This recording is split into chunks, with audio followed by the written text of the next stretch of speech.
Gagamitin ni Tanggol ang mga ari-ariang nararapat para kay Marites para tuluyang pabagsakin umano itong si Roberto at Miguelito. Samantala, gumuho ang mundo ni Julio nang malaman niya ang nag-iisa niyang apo ay may dugong Guerrero.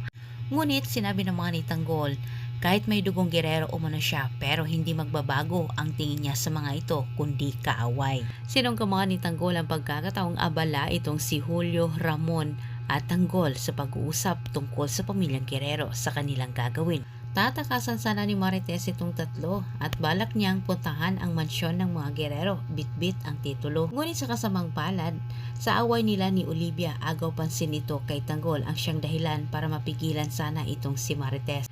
Iba ang nadatnan ni Tanggol, aping-api itong si Marites ni Olivia. Kaya sa sobrang galit ni Tanggol, ayaw niyang inaapi ang kanyang ina, kaya't binantaan niya itong si Olivia.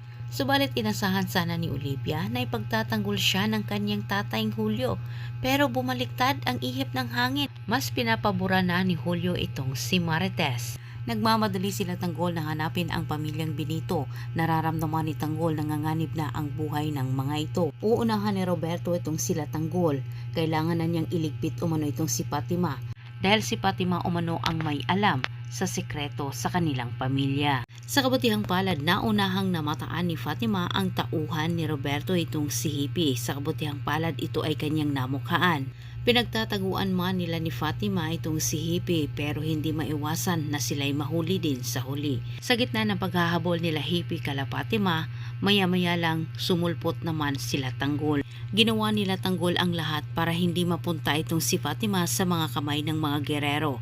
Sa gitna ng labanan sa magkabilang grupo, Hippie at Tanggol, hindi maiwasan na may madadamay. Isa na dito ang ama ni Fatima at kanyang pinsan. Subalit hindi naman pinalad itong si Hippie, bumagsak din siya sa mga kamay ni Tanggol.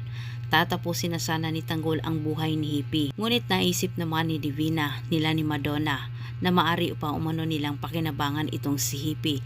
Gagawin umano nilang espiya sa mga Guerrero.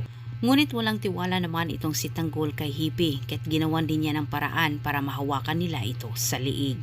Inutusan ni Tanggol itong si Hippie na palabasin umano na wala na si Fatima. Dagdag ni Tanggol, kailangan umano nilang paniwalain itong si Roberto na wala na itong pamilyang Benito. Antabayanan pa yung susunod kong update. Maraming salamat sa panonood.